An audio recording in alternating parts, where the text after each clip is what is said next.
Mari sekarang kita sama-sama buka satu bagian dari firman Tuhan dari John chapter 15.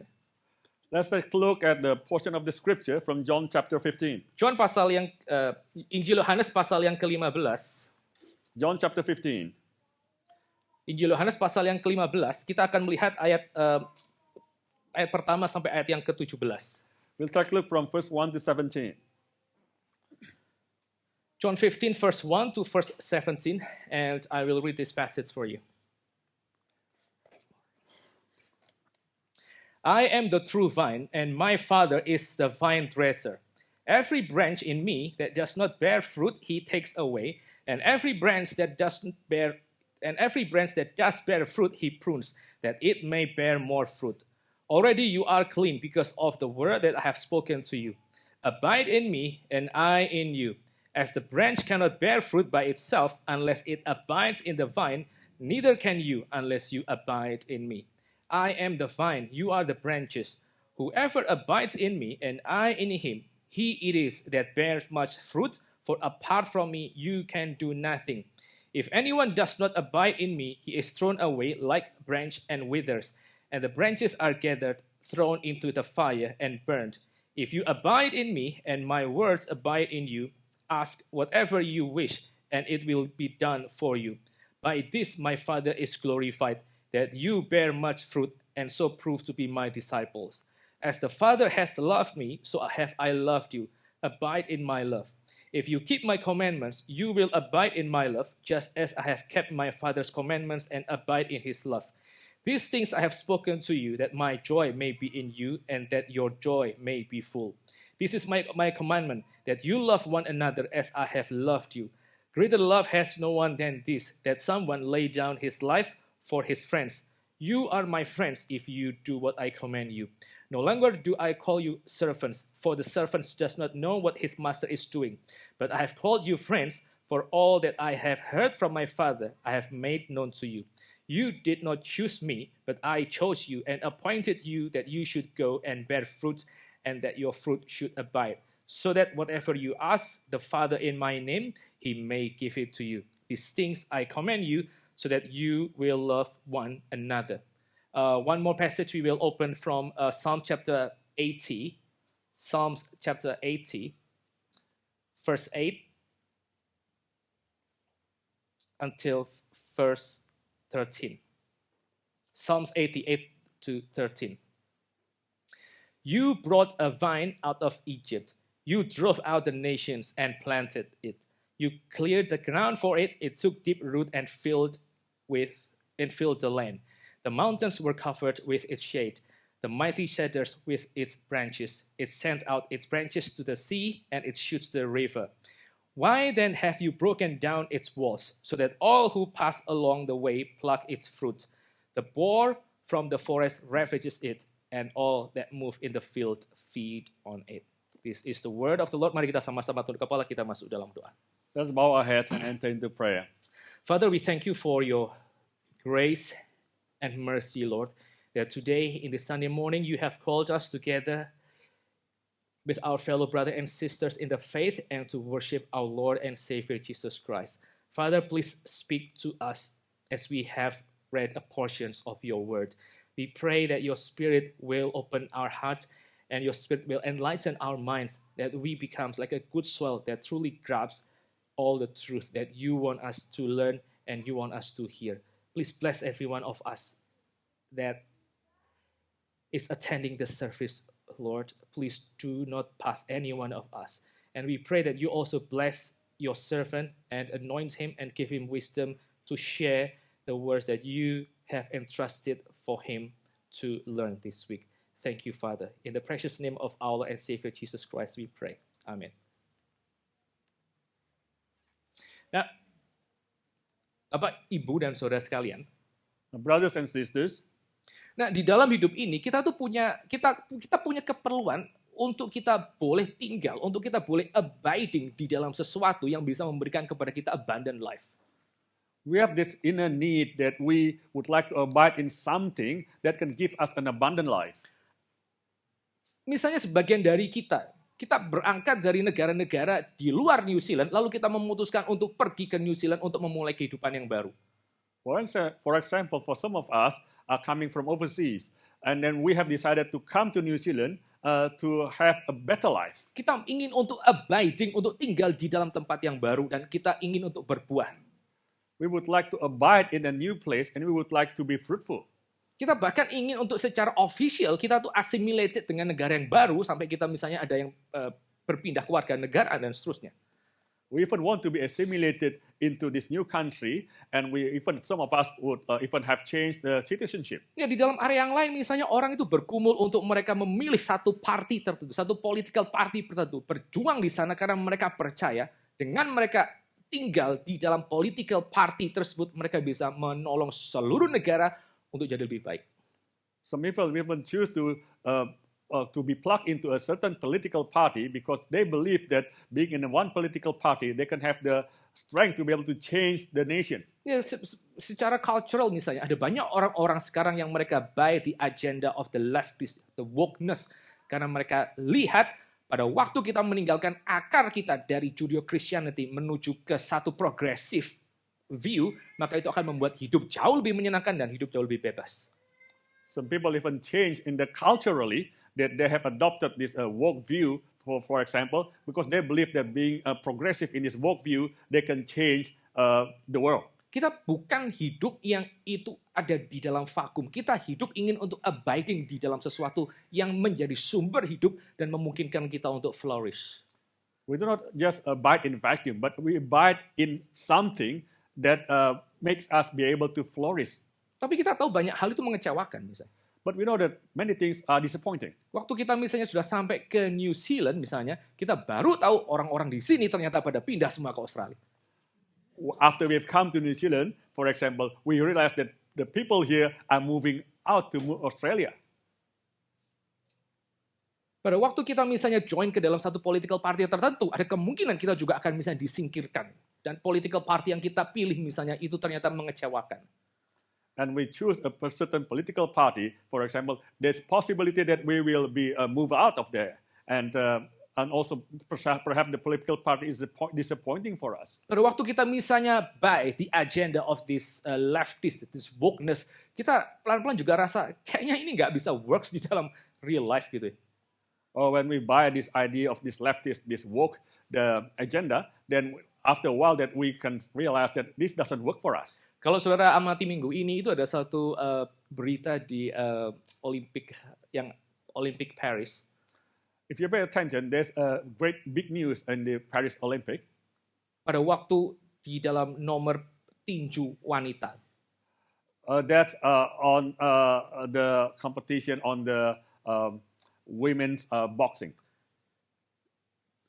Female boxer dari Italia itu kalah melawan satu boxer dari I think dari mana? Aljazair, I think. Huh? Algeria. This boxer from Italy was defeated by another woman boxer from Algeria. Dan dia betul-betul crush gitu, karena kalah dengan sangat menyakitkan. And this Italian boxer was really crushed because he was defeated. Dan dia mengatakan seumur hidup saya tidak pernah dipukul sekeras ini oleh lawan saya. And she said that throughout all my life and boxing career, I've never been punched so hard. Dan lawannya itu tadinya adalah cowok yang sekarang dia pikir dirinya cewek terus main di female boxing.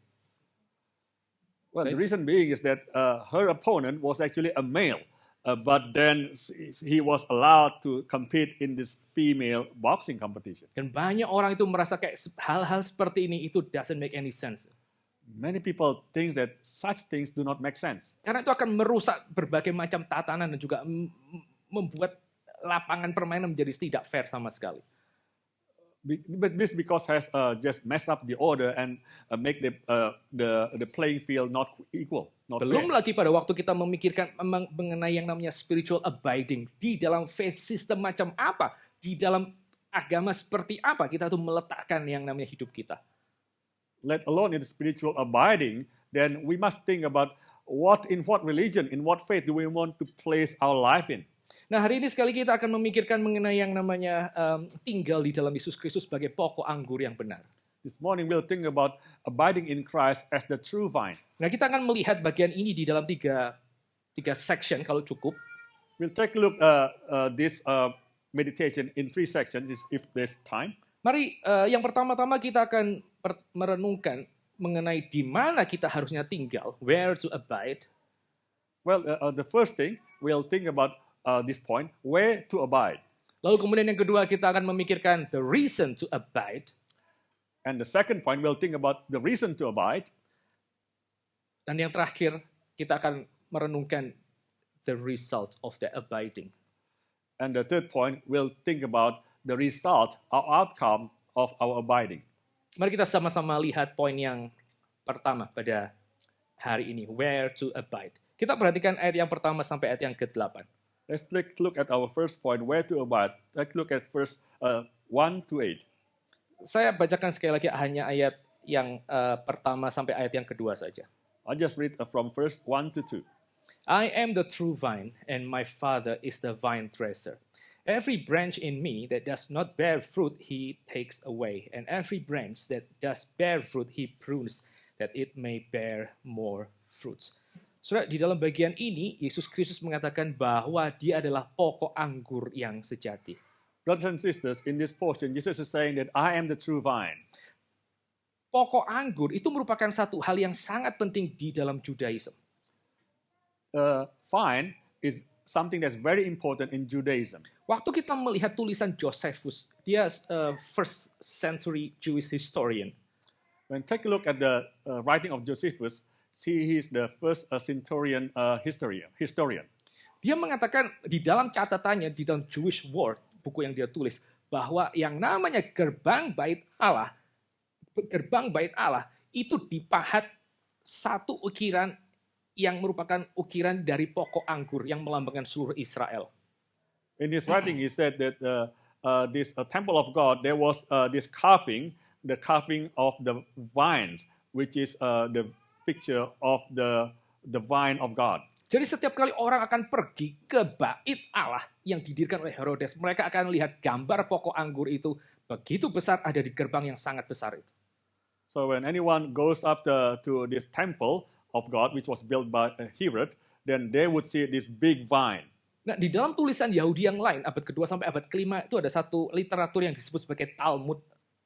In another literature of the Jewish, in the Talmud, between 2nd to 5th century, dan di dalam Talmud tersebut dikatakan yang namanya vine itu sebetulnya melambangkan seluruh kebenaran di dalam Torah.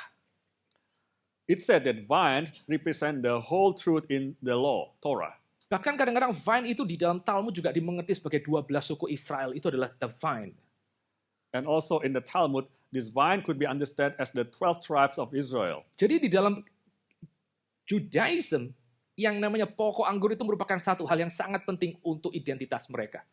So in Judaism, vine is something that's very important for their identity. Nah, yang menarik kalau saudara lihat misalnya di dalam Mazmur pasal yang ke-80 ayat 12 sampai ayat yang ke-13.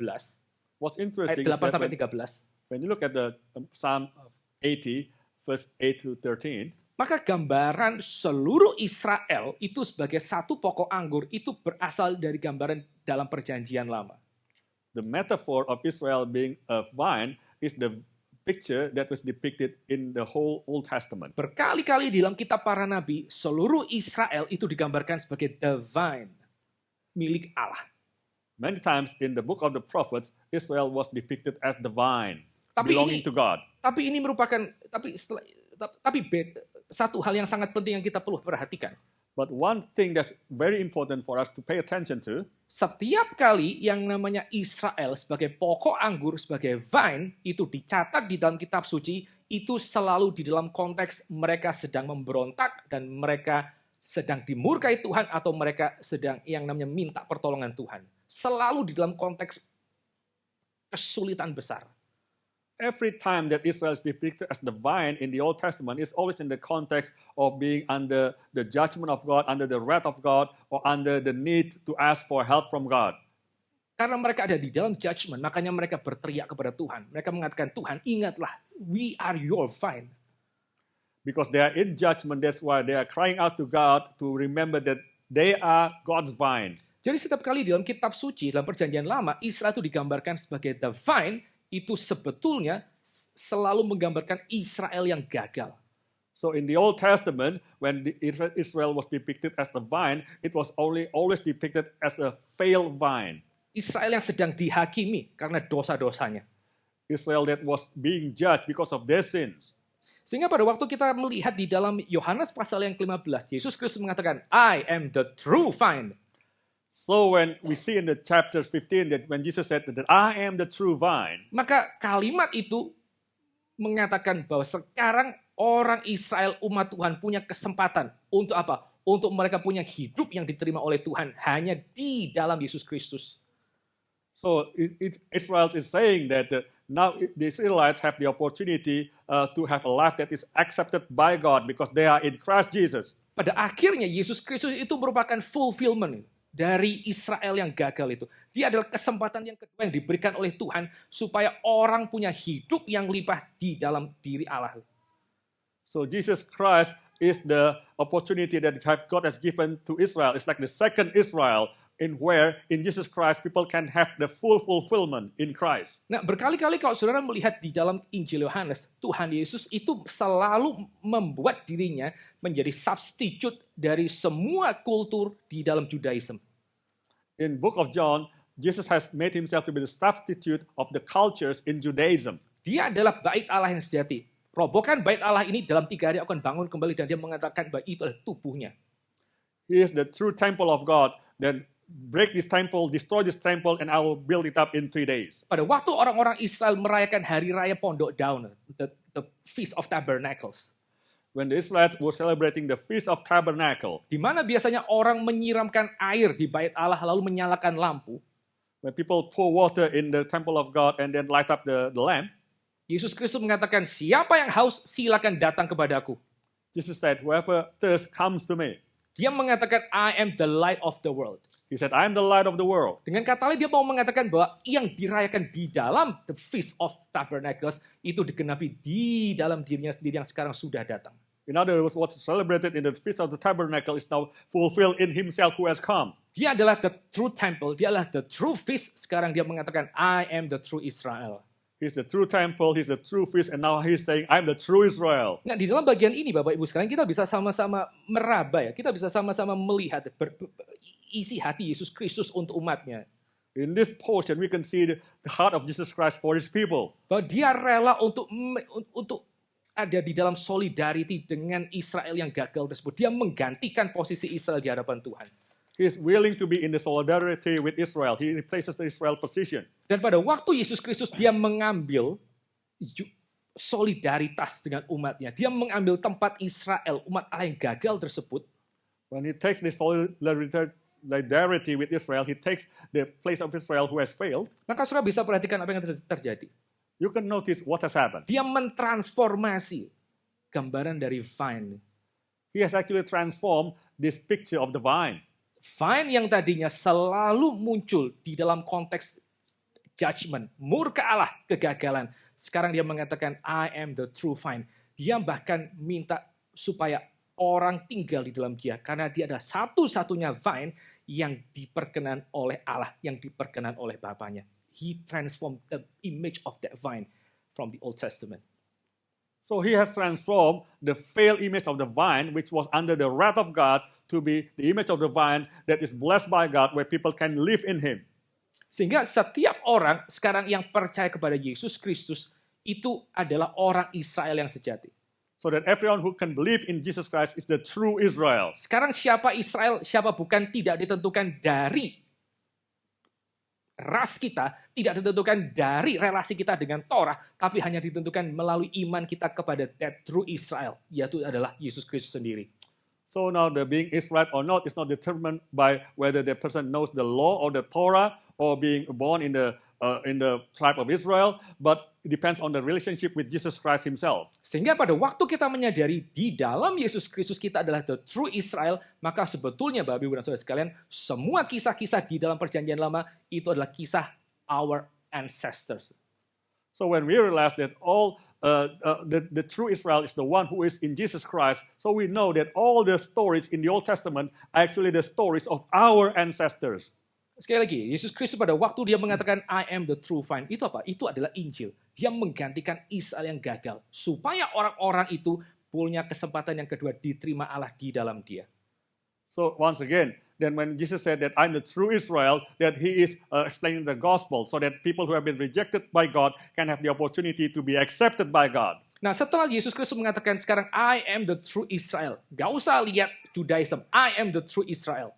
When Jesus said, I'm the true Israel, do not look at Judaism, I'm the true Israel. I am the vine. I am the vine. Maka dia minta supaya orang memperhatikan dua hal ini. Ada dua macam branch yang melekat di dalam diri Yesus Kristus. Jesus wants people to pay attention to these two things, that there's these two things that attach to Jesus Christ. Yaitu ada cabang-cabang yang tinggal di dalam dia, dan juga ada branch yang tidak tinggal di dalam dia. There are branches who abide in him, there are also branches that do not abide in him. Apa yang dimaksud dengan branch? What does branch mean? Apa yang dimaksud dengan tinggal di dalam dia? What does abiding in him mean? Yang namanya branch, itu kita kalau misalnya lihat sekilas, itu pasti adalah orang-orang yang mereka punya kayak semacam afiliasi dengan Yesus Kristus. Itu branch. Branch must be people who have affiliation with Jesus Christ. Nah, pada waktu ada dua macam branch di dalam afiliasi dengan Yesus Kristus, maka dua macam branch ini akan menghasilkan hidup yang berbeda. When there are two branches in relation to Jesus Christ, so these two branches will produce different kind of life. Ada branch yang akan menghasilkan fruits, ada branch yang akan tidak menghasilkan apa-apa. There's branches which will produce much fruit, and there are branches who do not produce anything. Nah, bedanya apa antara branch yang menghasilkan fruit dan yang tidak berbuah? What is the difference between the branch that bears fruit and the branch that doesn't? Alkitab itu mengatakan di dalam percakapan ini bahwa yang membedakan yang berbuah dengan yang tidak itu apakah orang itu abide in Jesus Christ the true vine. The Bible says what makes the differentiation is whether that person abides in Jesus Christ or not, the true vine. Ya, apa yang dimaksud dengan abiding in Jesus Christ? Apa yang dimaksud dengan tinggal di dalam Yesus Kristus? What does abiding in Jesus Christ mean? Ada dua aspek, saudara, untuk kita mengerti apa yang dimaksud dengan tinggal di dalam Yesus Kristus. There are two aspects as to what it means by abiding in Jesus Christ. Aspek pertama itu objektif, aspek yang kedua itu subjektif. The first aspect is objective, and the second aspect is subjective. Objektif itu apa maksudnya? What does objective aspect mean? Kita tinggal secara objektif di dalam Yesus Kristus. Itu pada waktu kita menyadari bahwa kita adalah orang yang sudah diberikan oleh Bapa kepada anak. Objectively, we abide in Jesus Christ means that objectively, we are the people who have been given by the Father to the Son. Tidak ada orang yang bisa datang kepadaku, kata Tuhan Yesus. Tidak ada orang yang bisa datang kepadaku kecuali Bapakku itu memberikan orang itu kepadaku. Because no one can come to me unless my Father gave them to me. Pada waktu kita itu sudah diberikan oleh Allah Bapa kepada anak, kita tinggal di dalam Yesus Kristus. When God the Father has given us to God the Son, then we abide in Jesus Christ. Pada waktu kita percaya kepada Yesus Kristus sebagai Allah anak, juru selamat satu-satunya, itu kita tinggal secara objektif di dalam Dia. When we believe Jesus Christ as the only Son, then objectively we live or abide in Him. Pada waktu kita dicangkokkan oleh Allah untuk tinggal di dalam Yesus Kristus, maka kita di dalam Yesus Kristus kita menikmati persekutuan dengan Yesus Kristus sendiri dan juga dengan Allah Bapa yang pemilik kebun anggur tersebut. When we have been grafted into the true vine, Jesus Christ Himself, then we have the fellowship with God the Father and God the Son. Dan itu semua hanya bisa terjadi karena apa? Karena Yesus Kristus Dia rela untuk menjadi pokok anggur yang baru. This could only happen because Jesus Christ was willing to be the new true vine. Kita setiap kali selesai kebaktian kita selalu nyanyi doksologi. After the service, we always sing doxology. Nah, ya, di dalam bahasa Inggris kita just praise Father, Son, and Holy Ghost. In English version, we praise God the Father, God the Son, and the Holy Ghost. Tapi kalau saudara pernah menyanyi doksologi di dalam bahasa Indonesia, but we ever sing doxology in Indonesian, bahasa Indonesia itu punya terjemahan yang sedikit, punya versi yang berbeda dengan apa yang kita biasa nyanyikan di dalam bahasa Inggris. Indonesian version has different wording than in the English. Pada waktu di dalam doksologi bahasa Indonesia kita menyanyi memuji Allah Tritunggal, puji Father, Son, and Holy Ghost. In Indonesian version, when you sing doxology, praise the Father and Son and Holy Ghost. Setelah itu kita mengatakan Allah Tritunggal itu adalah the tree of salvation, the source of blessing. And Pohon selamat, sumber berkat. after that we'll say that God, the triune God is the source of blessing, the tree of life, the tree of salvation. Kita tinggal di dalam Yesus Kristus. Itu simply karena anugerah Tuhan. We live in Jesus Christ simply by the grace of God. Karena Bapa yang punya vine itu mencangkokkan kita ke dalam Yesus Kristus dan kita beriman kepada Dia. Because Father, who is the owner of the vineyard, then has grafted us into Jesus Christ. Kita ada di dalam pohon hidup itu. Kita menikmati persekutuan dengan Sang Anak dan Sang Bapa. We are in that tree of life, so we have the fellowship with the Father and the Son. Tapi aspek yang berikutnya, selain aspek yang objektif, itu ada aspek subjektifnya, Bapak, Ibu, dan Saudara sekalian. But other than the objective aspect, we also have this subjective aspect. Yaitu apa? Orang yang sudah objectively itu ada di dalam Yesus Kristus divine, maka dia secara subjektif, dia sendiri juga akan menikmati hidup persekutuan dengan Tuhan dan bahkan dia akan terus-menerus bertumbuh di sana. People who are already objectively in Jesus Christ will also be subjectively in Jesus Christ and enjoying the fellowship with Jesus Christ and continually bearing fruit. Orang seperti ini akan terus-menerus abiding in Jesus' words. Such people will continue to abide in Jesus' words Sampai akhirnya dia terus-menerus berbuah. so that he continue to bear fruit. Nah, dua hal ini kita tidak bisa pisahkan. These two things cannot be separated from one another. Yang objectively abiding di dalam Yesus Kristus sebagai pokok anggur, dia pasti dia akan secara subjektif akan terus mencari sumber hidup tersebut, akan terus-menerus ada di dalam firman. Those who are objectively in Jesus Christ will continue to seek this source of life, will continue to bear fruit. Dan orang yang terus-menerus berusaha untuk mengenal Yesus Kristus melalui firman-Nya, itu akan punya satu sekuritas seperti ini, bahwa keinginan Tuhan supaya saya lebih kenal dengan Dia itu jauh lebih besar dari keinginan saya sendiri untuk saya boleh kenal Tuhan. Itu sekuritas di dalam spiritualitas kita. People who desire to know Christ will always want to desire to know Christ more and more, even greater desire than actually how he wants to actually know Christ. Saya satu kali dengar kesaksian dari John F. MacArthur. Once I hear the testimony of John MacArthur, terus saya setelah dengar itu saya jadi mixed feeling. I got a mixed feeling. after listening to his testimony, I got a mixed feeling. Bagi saya yang nggak tahu, John F. MacArthur itu seorang reform pastor, reform preacher yang pada waktu COVID dia masih buka gerejanya.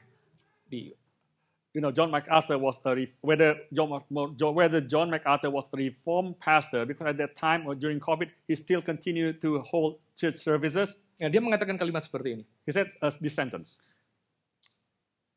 Saya itu tidak pernah merasakan yang namanya the presence of God.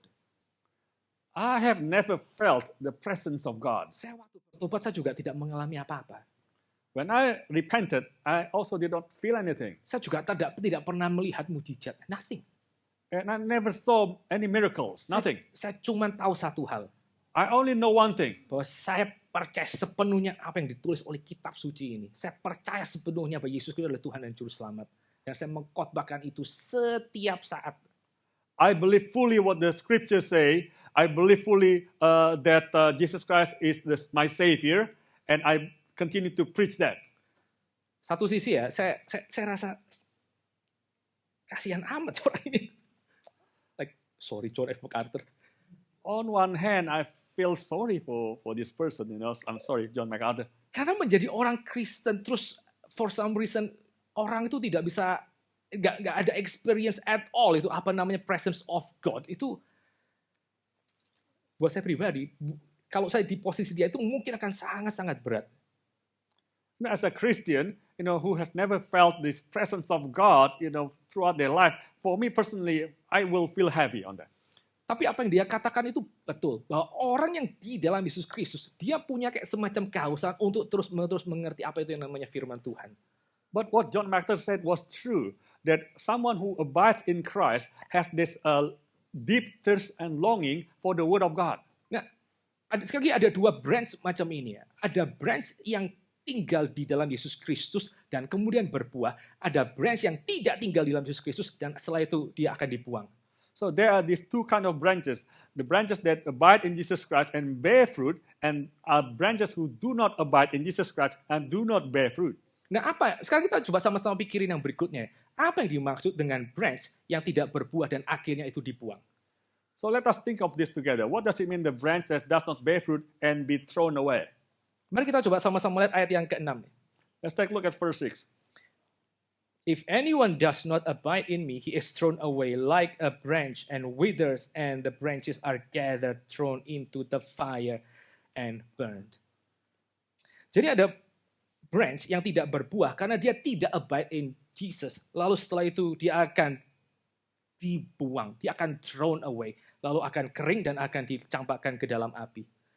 There are branches who do not abide in Jesus. That's why they will be cast out and they will be thrown away and burned in fire. Siapa branch yang seperti ini? Who are these branches? Nah, ada banyak perdebatan tentang siapa branch ini menurut Johannine scholars. According to Johannine scholars, there are much debate about who are these branches that are thrown away. Tapi kalau kita lihat seluruh konteks Injil Yohanes, saudara, But if you take a look at the whole context of the Gospel of John, saudara akan menemukan bahwa di dalam pelayanan Yesus Kristus itu ada orang-orang tertentu yang akan selalu ada di seputar Yesus Kristus, affiliated with Jesus Christ. you will find that there are certain people who are always around Jesus Christ, affiliated with Jesus Christ. Mereka berkerumun dan bergerombol mengelilingi Yesus Kristus, tapi mereka tidak pernah sama sekali itu punya yang namanya iman kepada Yesus Kristus. They are near Christ, they are gathered around Christ, but they never have true faith in Christ. Ya, they're just a crowd itu. Cuma just crowd di sekitar Yesus Kristus. They are just a crowd around Jesus Christ. Nah, yang seperti ini itu yang sama sekali mereka tidak pernah sungguh-sungguh abide dan mereka tidak akan pernah bisa menghasilkan yang namanya buah. Such people are people who never abide in Jesus Christ and never bear fruit. Alkitab mengatakan ayat yang ke-6 ya, siapa yang tidak tinggal di dalam aku, dia akan dibuang. The verse 6 say that whoever does not abide in me will be thrown away. Nah, sekarang kita coba bandingkan dengan satu ayat yang menggunakan kata yang mirip ya, soal buang-membuang itu tadi. Now let's compare this with this another verse that which speaks about being thrown away. Mari kita sama-sama lihat Yohanes pasal yang ke-6 ayat ke-37. John chapter 6 verse 37. Let's take a look at John chapter 6 verse 37. Ini yang dikatakan oleh Yesus Kristus. This is what Jesus said. All that the Father gives me will come to me. And whoever comes to me, I will never cast out. Itu yang namanya cast out dan thrown away, itu pakai kata yang sama di dalam bahasa Greek-nya. So cast out here and thrown away in the Greek language has the same root word. Bagaimana mungkin ada orang yang akhirnya Yesus janjikan, tidak akan aku buang. Lalu kemudian di pasal 15 dikatakan, orang-orang ini akan kemudian aku buang. How come that there are people, Jesus said, we will never cast out, but in this verse, Jesus said, he will cast out. Jawabannya adalah ada orang-orang yang di sekitar Yesus Kristus itu yang mereka tidak pernah diberikan oleh Bapa kepada Yesus Kristus. All the Father that gives me will come to me. So the answer is that because there are people who are around Jesus who will never belong to Jesus. These are people that the Father never gave to Jesus. Nah, kalau saya ingin tahu, apakah saya termasuk ke dalam branch yang ini? Just ask yourself. So if you wonder whether you are included in this group of branch, just ask yourself. Apakah engkau itu subjectively abiding in Jesus Christ? Are you subjectively abiding in Jesus Christ? Kalau kita tidak ada hasrat untuk tinggal di dalam Yesus Kristus, mungkin objectively kita tidak pernah ada di dalam Dia at all. If you do not subjectively have the desire for Christ, maybe objectively you are never in Christ in the first place. Kita cuman kayak crowd sekeliling Yesus Kristus, cuman ada external association tanpa ada internal unity dengan Tuhan Yesus sendiri. You're just like the crowd around Jesus Christ who has this association with Jesus Christ, but never have external association with Jesus Christ, but never have the internal unity with Him. Tapi berikutnya ada cabang yang satu lagi. Cabang yang dikatakan dia tinggal di dalam Yesus Kristus, lalu kemudian dia berbuah. But there's this other kind of branches which are said to be abiding in Christ and then bearing much fruit. Branch yang seperti apa? Branch yang remaining in Jesus Christ. These are the branches that remain in Jesus Christ. Branch yang tinggal di dalam that true vine. The branch that abide in that true vine. Nah, saudara, yang namanya tinggal itu bukan hal yang sederhana di dalam John's Gospel. Well, abiding is not a simple thing in John's Gospel. Jadi kalau saudara mau baca Injil atau baca buku apapun, saudara mesti coba lihat repetition yang dikatakan seluruh buku tersebut tentang satu istilah misalnya.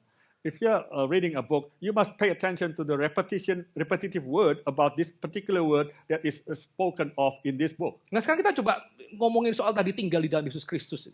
Let's talk about this abiding in Jesus Christ. Kapan pertama kali yang namanya tinggal itu muncul dalam seluruh Injil Yohanes? When is these words abiding in Jesus Christ first appeared in John's Gospel? Kali pertama tinggal itu muncul di dalam seluruh John's Gospel itu ada di dalam pasal pertama.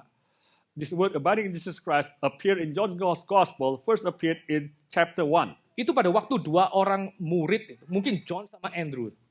Ya, pasti satu Andrew, satu lagi kemungkinan besar adalah John, the beloved disciple. When two disciples, perhaps John and Andrew, mereka dengar apa yang dikatakan oleh John the Baptist. When they heard about what John the Baptist said, lihatlah anak domba Allah yang mengangkut dosa dunia. When John the Baptist said, behold the Lamb of God who takes away the sin of the world. Lalu dua orang murid ini mengikuti Yesus Kristus. Lalu Tuhan Yesus tanya dalam Yohanes pasal pertama, apa yang kau cari? And then these two disciples followed Jesus Christ, and Jesus Christ said to them, what are you looking for? Lalu dua orang ini, Andrew and John, itu mengatakan kepada Yesus Kristus, Guru, Rabbi, di mana engkau tinggal? And then these two disciples, Andrew and John, said to Jesus Christ, Teacher, where do you stay? Setelah itu pasal pertama mengatakan Andrew and John, hari itu mereka tinggal bersama dengan Yesus Kristus sampai kira-kira jam 3. And then chapter 1 it says that on that day that Andrew and John then stay with Jesus Christ until around about 3 p.m. Setelah mereka tinggal bersama dengan Yesus Kristus, mereka, I think Andrew ya, cari Peter. After Andrew stay with Jesus Christ, then Andrew sought for Peter. Dan dia mengatakan, kami sudah menemukan dia yang ditulis di dalam kitab Musa. Kami sudah menemukan Mesias. Itu apa? Itu yang namanya tinggal di dalam Yesus Kristus. And then Andrew said to Peter that we have found him who is written in the Holy Scripture. He is the Messiah. Kita tahu dari mana bahwa kita tinggal di dalam Yesus Kristus. How do we know that we abide in Jesus Christ? Waktu conviction kita, waktu pengenalan kita akan Yesus Kristus itu siapa dan berapa berharganya dia, itu semakin lama semakin dalam, itu berarti apa? Kita subjectively, kita tinggal terus di dalam dia.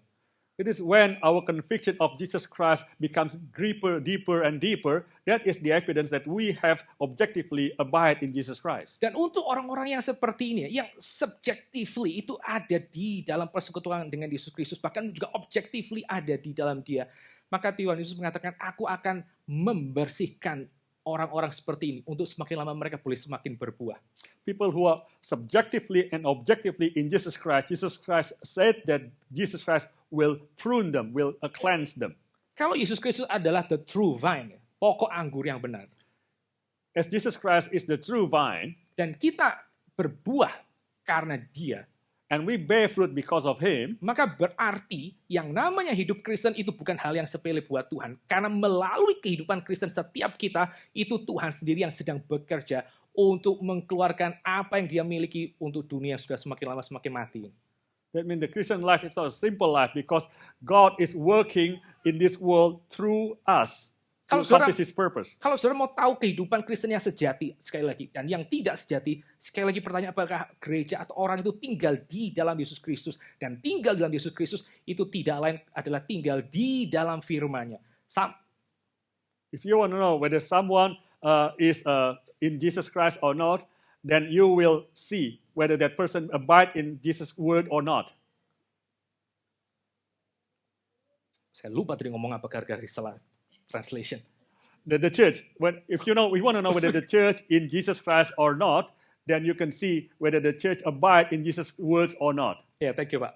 Thank you for reminding. Dan untuk orang-orang yang seperti ini, Yesus Kristus mengatakan, aku akan membersihkan supaya mereka semakin lama boleh semakin berbuah lebat. Aku akan prune orang-orang seperti ini. So Jesus said that for these people, I will cleanse these people, I will prune these people. Nah, saudara, saya nggak terlalu ngerti soal gardening. Brothers and sisters, I do not know much about gardening, Tapi paling nggak saya tahu ada dua hal yang mirip di dalam gardening. but I know two things that are similar in gardening. Yang pertama itu namanya trimming, yang satu pruning. One is trimming, and one is pruning. Ada Cindra di sini? Oke. Our gardener. Apa bedanya trimming sama pruning? What is the difference between trimming and pruning? Trimming itu cuma supaya kelihatannya bagus, supaya kelihatan katakanlah permukaan tanaman itu rata dan rapi. Itu trimming.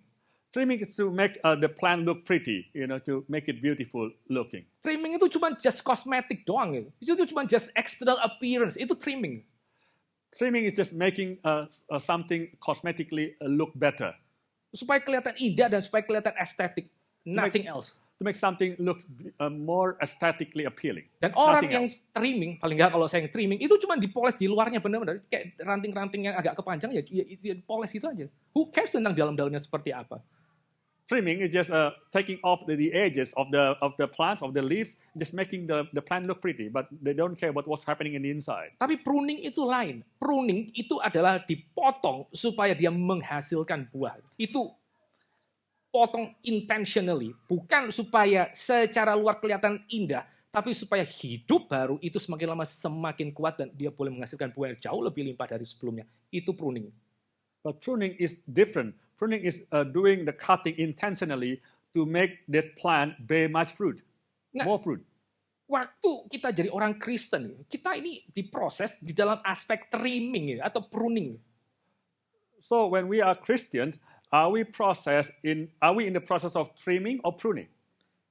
Kalau kita mengalami yang namanya pruning, maka kita akan semakin lama semakin menyadari berapa besarnya dosa kita dan berapa macam idols yang ada di dalam diri kita. Dan berapa berapa subtle kadang-kadang ekspresi dari dosa itu dalam hidup kita.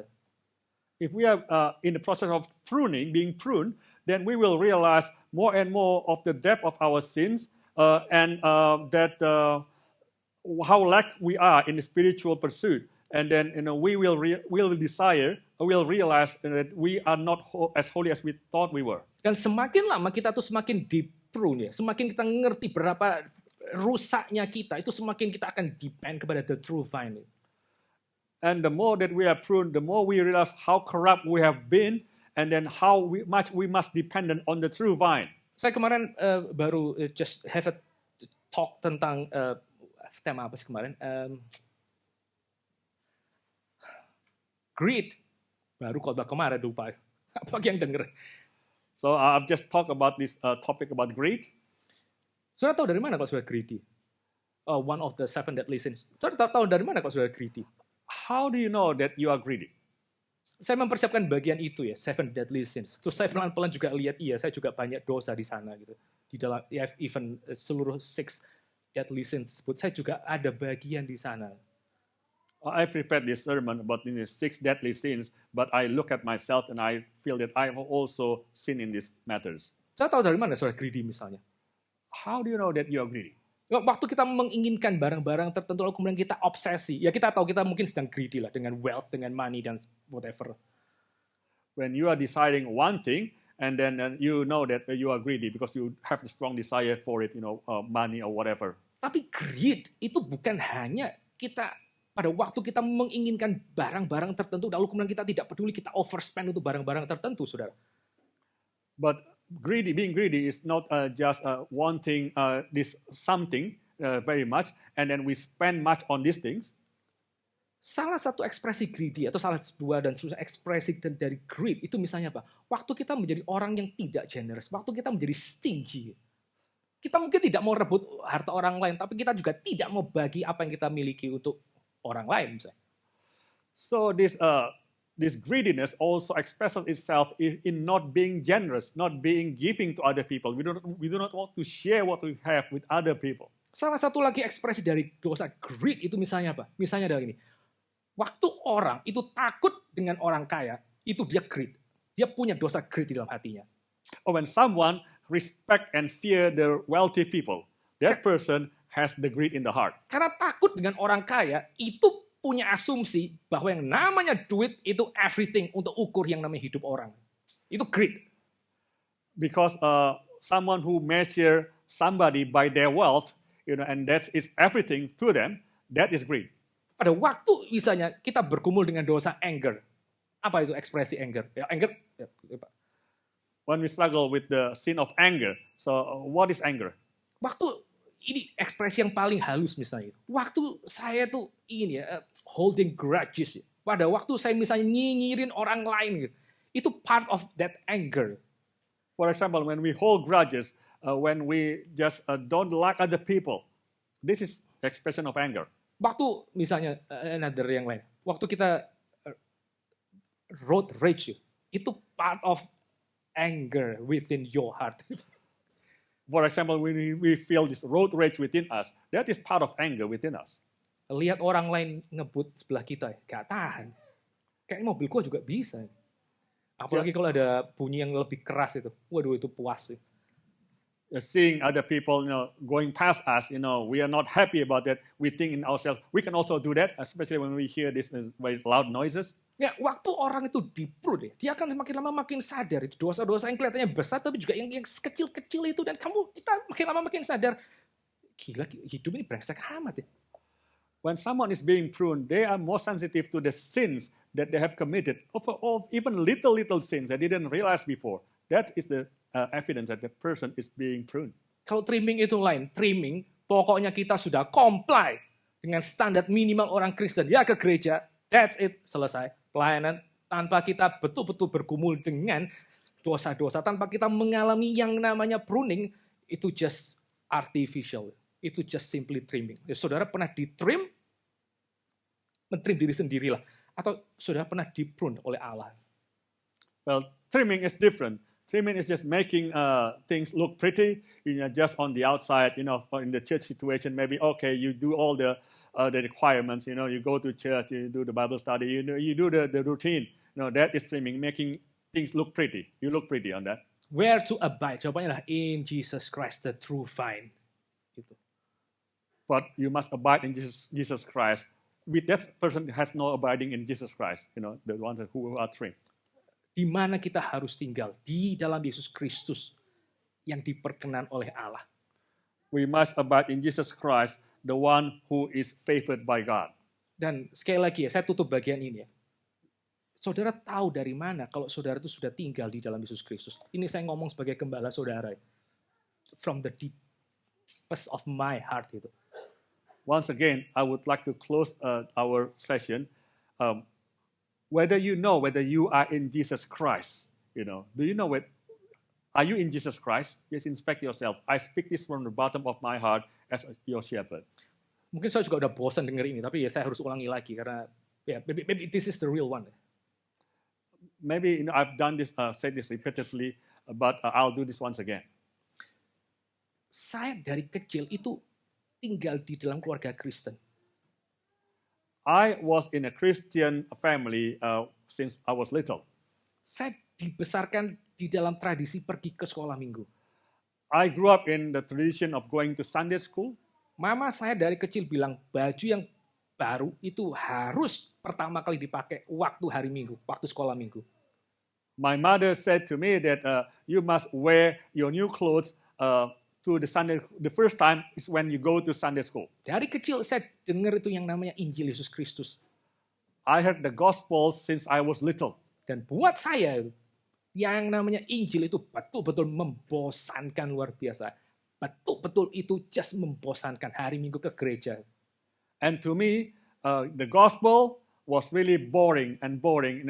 Going to Sunday school every week was boring. Mulai menjelang remaja, saya pelan-pelan mulai melihat yang namanya kebaktian Natal itu juga membosankan. Karena apapun ceritanya, nanti pertanyaan, apakah Yesus ada di dalam hatimu? And as I was in teenage years, then I also thought that the Christmas services were boring. Because at the end, it was always asking, are you in Jesus Christ? Hari itu, saya tidak kepikir untuk pindah agama lain. Tapi saya juga tidak tahu apa bedanya kekristenan dengan orang lain. At that time, I didn't think about moving to another religion, but I also didn't know what's the point of being a Christian. Sampai akhirnya pada waktu saya usia remaja, saya dipaksa sekali lagi, dipaksa untuk datang ke satu retreat gereja. Until up to one point when I was still a teenager, then I was forced to join a retreat. Saya waktu umur 13 atau 14, I have no power. Paling tidak di Indonesia, I have no power. Tahun 90-an, no power at all. I was at the time 13 or 14 years old. In Indonesia, at least, I had no power at the time. Dengan sangat-sangat reluctant saya ikut hari pertama. Reluctantly, I joined in the first day. Iya, menyenangkan, a lot of games. Well, what was good was there are lots of games. Hari kedua, di malam hari, itu ada satu sesi gospel rally.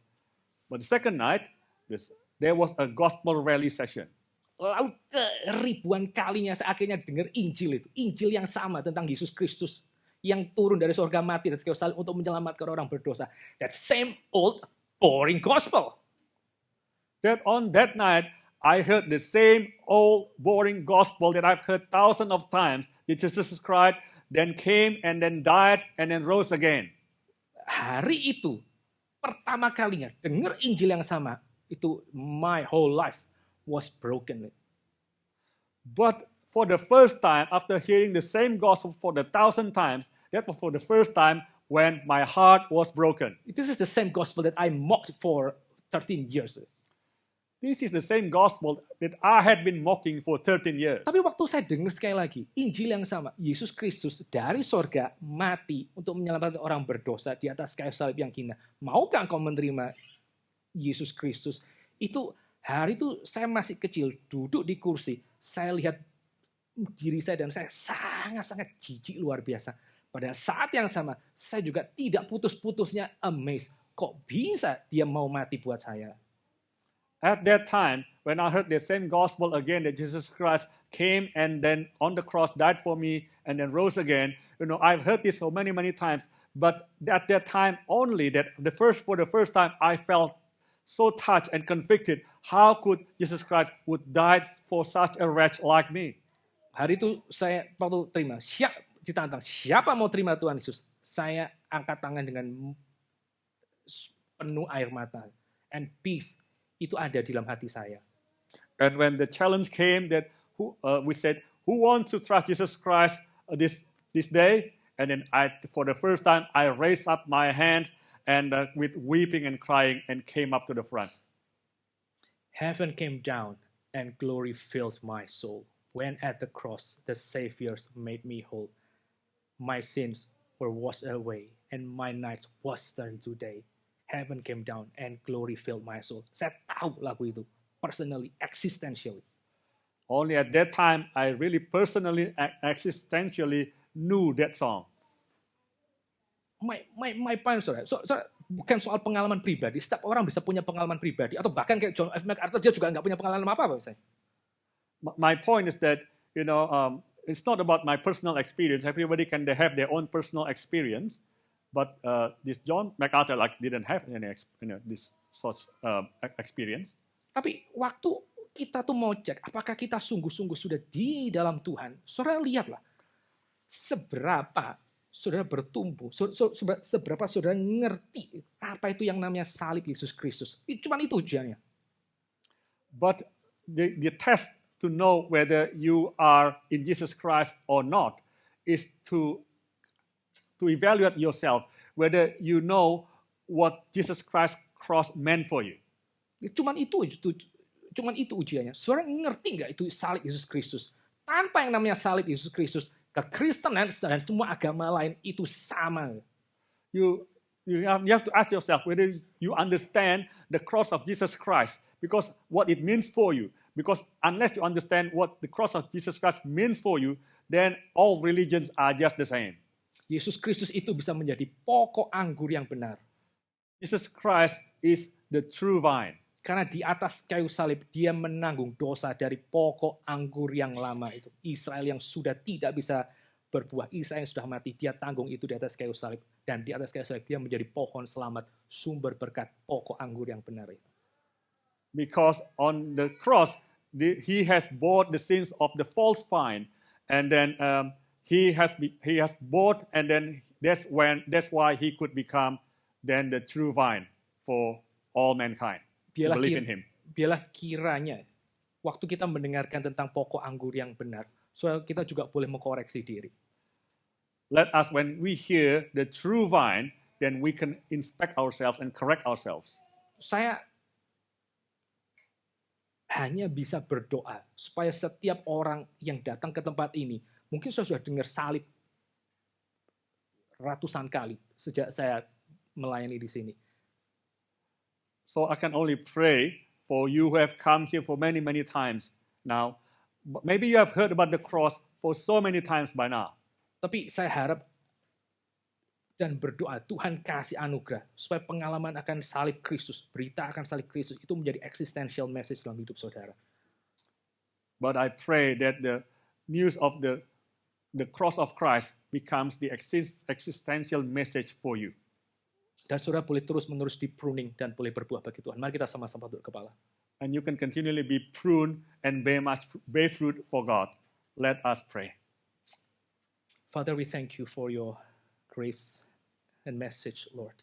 We thank you that in this life, as we learn that we are actually a dead branch, Lord, but you have shed your mercy upon our life, that you have engrafted us to the true vine, Lord. We thank you that in Jesus Christ, we have the fellowship with you. We have the forgiveness of our sins. We have the cross of our Lord to be the true tree of life, Lord. And we long to see our lives bear much fruit in these days, Lord. Lord, please prune us. Reveal to us all our idols, all our sins, Lord. And may we run to you in our weeping eyes, asking more grace and more mercy and more strength to carry on with our life. Thank you, Lord. We also want to pray for those who have been attending this church, this service for so many times and have been hearing the message of the cross. Lord, please do not pass them by, Lord, but please touch their life, that whatever they hear about Jesus Christ, about the cross, about the free forgiveness of sins, about the free grace of God that always calls sinners to his sons will be real within their life. Thank you, Lord. You give everyone experience differently, but we pray that everyone will find the true life in Jesus Christ and grow in your word. Thank you, Father. Please hear our prayer. In the precious name of our Lord and Savior, Jesus Christ, we pray this prayer. Amen.